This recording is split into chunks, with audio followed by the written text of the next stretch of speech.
In October 1947, high in the Blue Ridge Mountains of North Carolina, a 16-year-old boy was doing something that made grown men shake their heads and laugh behind his back. While every builder in Madison County raised the same square cabins their fathers had built before them, Jonas Whitfield was carving a perfect circle into the rocky earth of a windswept ridge that no one else wanted. He had been thrown out of his stepfather's house with nothing but a canvas rucksack and $40 in wrinkled bills. No land deed, no family, no safety net. And now, people said, no sense either. That boy's building a corn crib to live in. Earl Hutchkins laughed at the feed store in Marshall. Give him 2 months before he comes crawling back, frozen half to death. But Jonas Whitfield had no intention of crawling anywhere. He worked alone on the ridge from first light until his hands shook with cold. No corners, no right angles, just a smooth, curved stone foundation rising from the ground like it belonged there. The wind never stopped up there. It scoured the granite, bent the scrub trees, and carried laughter from town like a warning.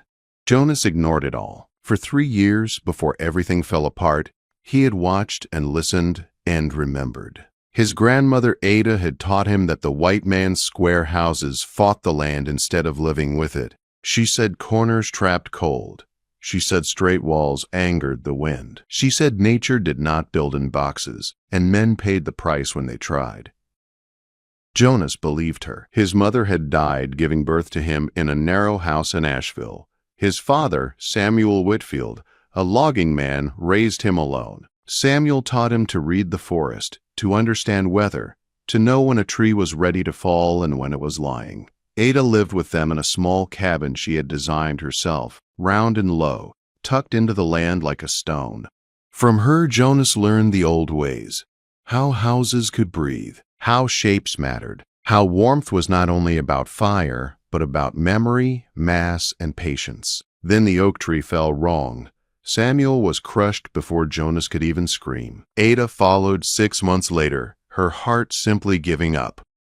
At 11 years old, Jonas was alone in a world that had little use for an orphan boy with Cherokee blood. The county sent him to live with his aunt and her husband, Vernon Cross.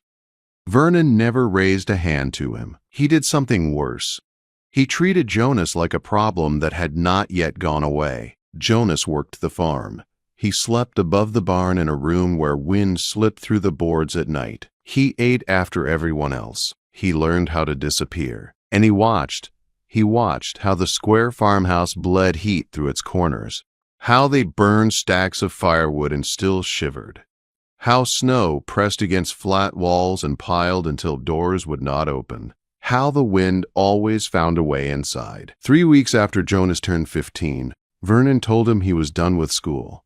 A logging camp needed young men. The wages would go to Vernon. It was not a discussion. That night, Jonas left. He took Ada's journal, hand-drawn and worn soft by time. He took his hidden money. He took a knife, a blanket, and the knowledge in his head. He walked north into land so steep and lonely that no one had bothered to claim it.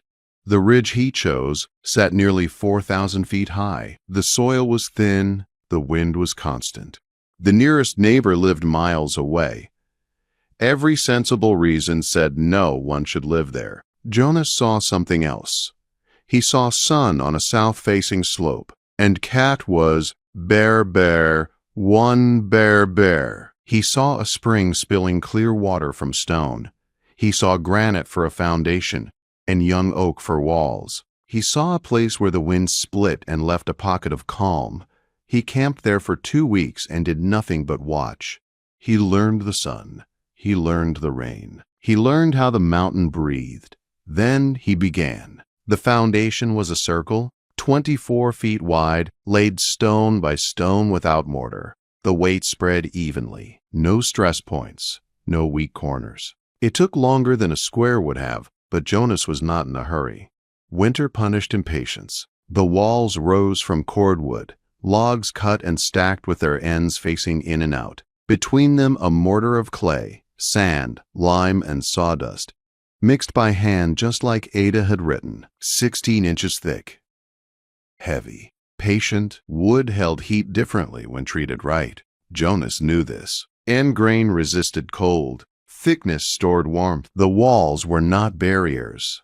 They were batteries. People came to look. They stood at the edge of the clearing with folded arms and smiles that said they already knew the ending. "That's not a house," Earl Hutchins called. "Furniture could be built to fit. How you gonna roof it? A cone. Central support.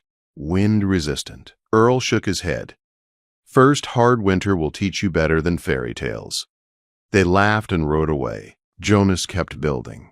By late November, the roof went on, shallow pitched, shingled oak. No valleys for snow to rest. The door faced southeast. One large window faced south to catch winter sun. The stove sat in the center, where heat could reach everything equally. Jonas moved in on November 28th. Outside, it was 18 degrees. Inside, with a small fire, it was 62. Jonas wrote it down in Ada's journal. December came hard. Cold sank into the mountains like a living thing. Snow buried roads. Temperatures dropped below zero and stayed there. People burned more wood than they ever had and still froze. Houses that had stood for decades failed one night at a time. On the ridge, wind howled, and Jonas Whitfield slept warm. Smoke rose steady from his chimney. The walls held heat long after the fire died down. Snow did not drift against the cabin. The wind slid around it, confused, unable to grab hold. 3 miles down the mountain, a quiet farmer named Clement Hardin worried. They said the boy was dead by now. Said no one could survive that winter up there. Clement saddled his mule and rode into the cold, not knowing what he would find on that ridge, only knowing that something about the story felt unfinished. Clement Hardin reached the ridge just after midday, his mule breathing hard, its sides crusted with ice.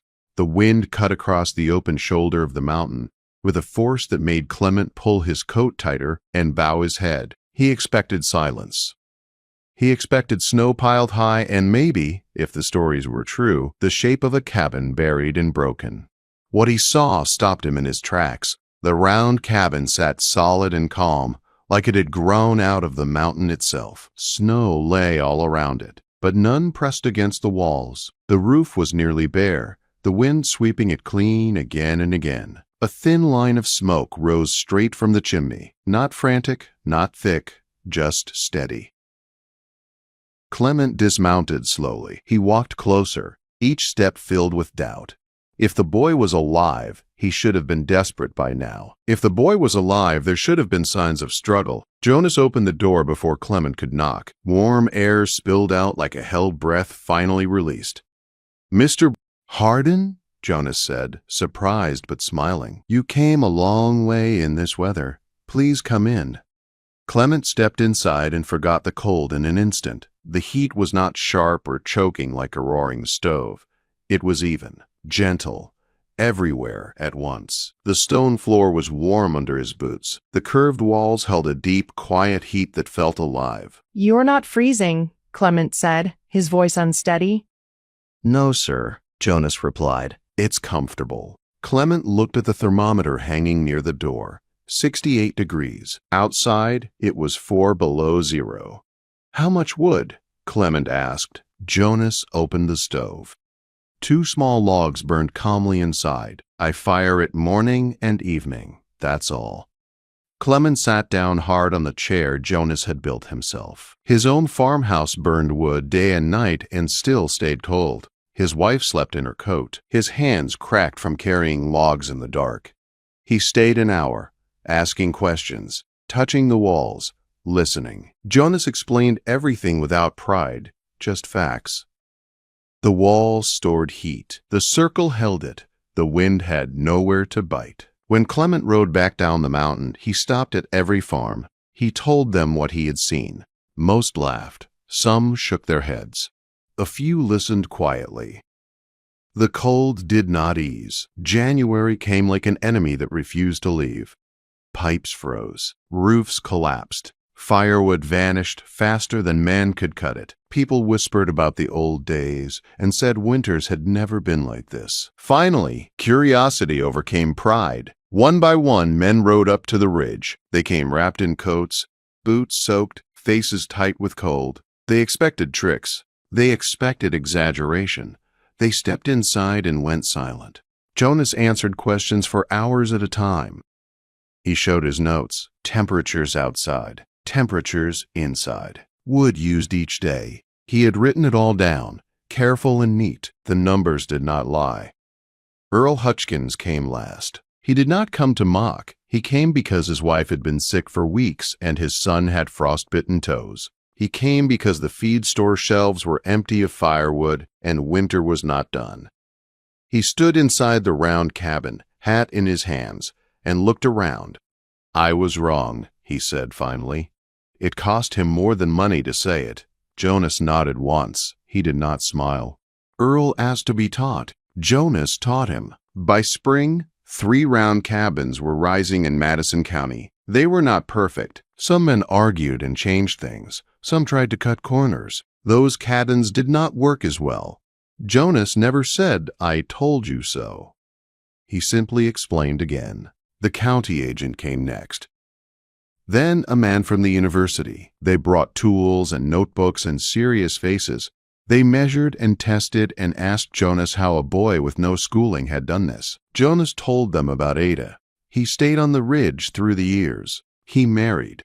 He raised children who learned early that the mountain listened if you listened first. His cabin stood through storms that tore roofs from square houses and winters that made men afraid. People stopped laughing. They started learning. And long after the winter that should have killed him faded into memory, the round cabin remained, quiet and warm, holding the proof that survival was not always about strength, but about understanding. By the time spring broke the grip of the mountains, the ridge no longer felt lonely. Where Jonas Whitfield had once worked in silence with only the wind for company, men now climbed the path carrying tools, notebooks, and questions they had never thought to ask before. They came slowly at first, embarrassed by how hard they had laughed, careful not to admit how cold they had been. Jonas welcomed them all the same. He never spoke as a teacher above them. He spoke as someone sharing a thing that had kept him alive. That made all the difference. The second winter after the great cold arrived without warning. Snow came early, and temperatures dropped hard in November. This time, people were ready. The first 3 round cabins built under Jonas's guidance stayed warm with half the wood their owners had once burned. Word spread beyond Madison County, traveling along mountain roads and through church gatherings and feed stores. Men who had never questioned square walls began sketching circles in the dirt with their boots. Not everyone approved. Some said the cabins looked strange. Some said they went against tradition. Others said a boy raised by a Cherokee woman had no place teaching white men how to build. Jonas heard the words and let them pass like wind around stone. He had learned long ago that survival did not come from arguing. It came from preparation. In 1951, a storm swept through the Blue Ridge that tore barns apart and flattened sections of forest. Wind screamed through valleys, ripping roofs from houses and sending timbers tumbling downhill. When it ended, damage reports filled the county office. Square homes had lost walls, roofs had collapsed under drifting snow and ice. The round cabins stood untouched. One man stood in the remains of his farmhouse and cried openly, staring up at the ridge where Jonas's cabin still held smoke in the air. That afternoon, he walked the long way uphill and asked for help. Jonas helped him. Years passed. Roads improved. Power lines crept closer to the mountains. People talked about modern building methods, about efficiency, about progress. Some of the young ones left and never came back. Jonas stayed.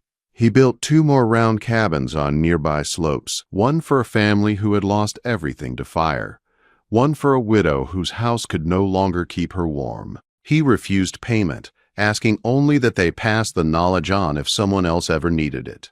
His children grew up learning the same lessons Ada had taught him. They learned to watch the wind before choosing a place to sit. They learned that the land spoke quietly and punished those who refused to listen.